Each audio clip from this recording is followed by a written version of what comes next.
नमस्कार बंधुरा अपन्नार रान्नाघरे सकलके स्वागत। बंधुरा आज के आमी कुमड़ोर घंट और पटलेर पाताबाहार तैरी करे देखाबो। तो एखाने पटलेर पाताबाहार तैरी करार जन्य एखाने आमी 6खाना पटल नियेछि।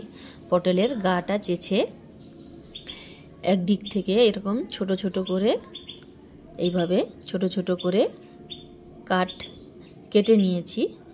আবার উল্টো দিকেও এই একইভাবে ছোট ছোট করে এইভাবে কেটে নিয়েছি। দিয়ে এটিকে ধুয়ে ভালো করে ধুয়ে নুন হলুদ মাখিয়ে নিয়েছি। তো এদিকে কুমড়োর ঘন্ট করার জন্য এখানে আমি 250 গ্রাম কুমড়ো নিয়েছি।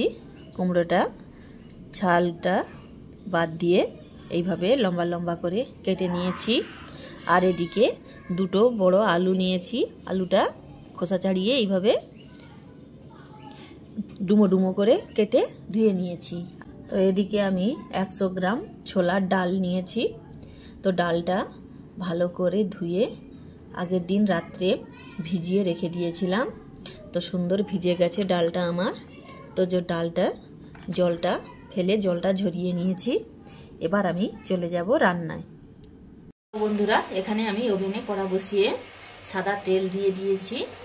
প্রথমে আমি পটলের পাতাবাহারটা তৈরি করব। তো সাদা তেল দিয়ে এখানে তেলটা আমার গরম হয়ে গেছে।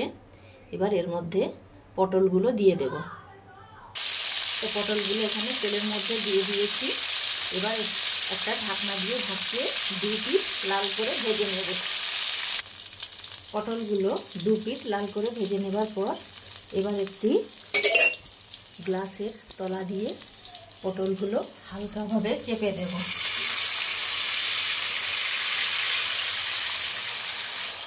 তো পটলগুলো একটা গ্লাসের তলা দিয়ে চেপে নিয়েছি। দিয়ে এবার আর কিছুক্ষণ ভেজে তারপর এটিকে তুলে নেব। তো বন্ধুরা এখানে আমার পটলটা ভাজা হয়ে গেছে। এবার এটিকে একটা প্লেটে তুলে নেব। তো আপনারা চাইলে পটলটাকে এইভাবেও পরিবেশন করতে পারেন, কিংবা এর মধ্যে লঙ্কা পেঁয়াজ মাখিয়ে ভেজেও পরিবেশন করতে পারেন। তবে এখন আমি লঙ্কা পেঁয়াজটা আমি পরে মাখাবো। এখন আমি এই তেলের মধ্যে আলু ও কুমড়োটা ভেজে নেব। তো তেল থেকে পটলগুলোটা তুলে নেবার পর এবার এই তেলের মধ্যে দিয়ে দেব কেটে রাখা আলু ও কুমড়ো। দিয়ে কুমড়ো ও আলুটা ভেজে নেব। তো এদিকে কুমড়ো আলুটা ভাজা হতে হতে আমি একটা মিশ্রণ তৈরি করে নেব।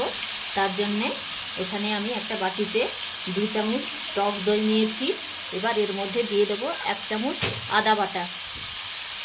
এবার এর মধ্যে দিয়ে দেব 1 চামচ হলুদের গুঁড়ো, 1 চামচ লঙ্কার গুঁড়ো ও 1 চামচ জিরে গুঁড়ো দিয়ে সমস্ত কিছু ভালো করে ফেটিয়ে নিতে হবে।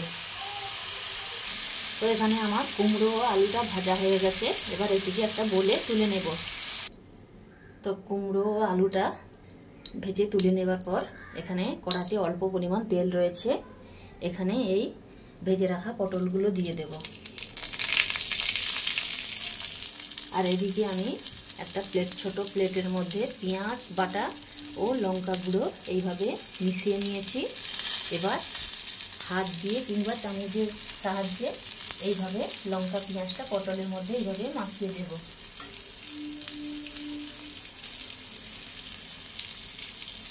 তো এক পিঠ এইভাবে মাখানো হয়ে গেলে এবার পটলগুলোকে উল্টে দিতে হবে। আর এই সময় গ্যাসের ফ্লেমটা কিন্তু লোতে রাখতে হবে।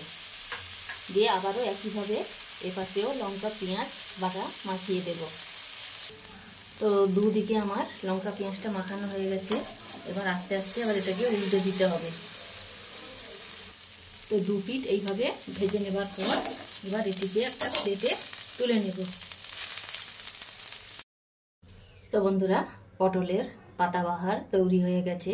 তো এখন আমি কুমড়োর ঘন্ট তৈরি করব। তো তার জন্য কড়াই আমি অল্প পরিমাণ সরিষার তেল দিয়ে দিয়েছি। এবার এই তেলের মধ্যে ফোড়ন হিসেবে দিয়ে দেব 1/2 চামচ 5 ফোড়ন, 2টো শুকনো লঙ্কা ও 2টো তেজপাতা। এটা ভাজা হয়ে গেলে এবার এই দইয়ের মিশ্রণটা এর মধ্যে দিয়ে দেব।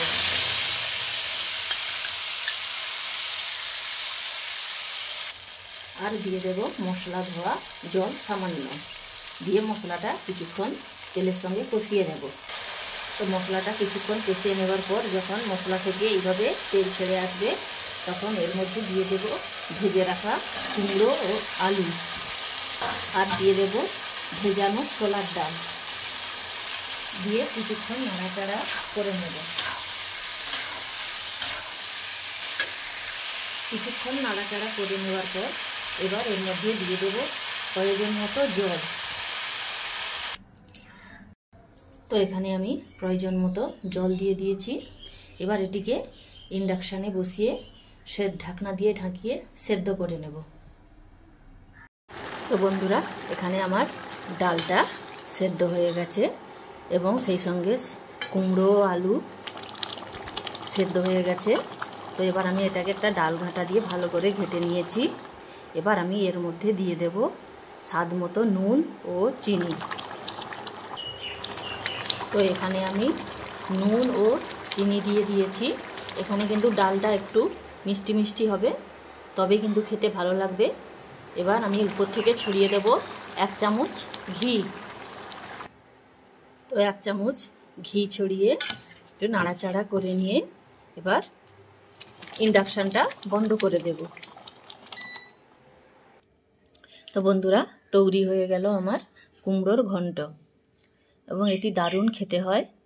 নিরামিষ দিনে আপনারাও এইভাবে এই কুমড়োর ঘন্টটি বানিয়ে ফেলুন, ছোট বড় সকলেরই খুব ভালো লাগবে।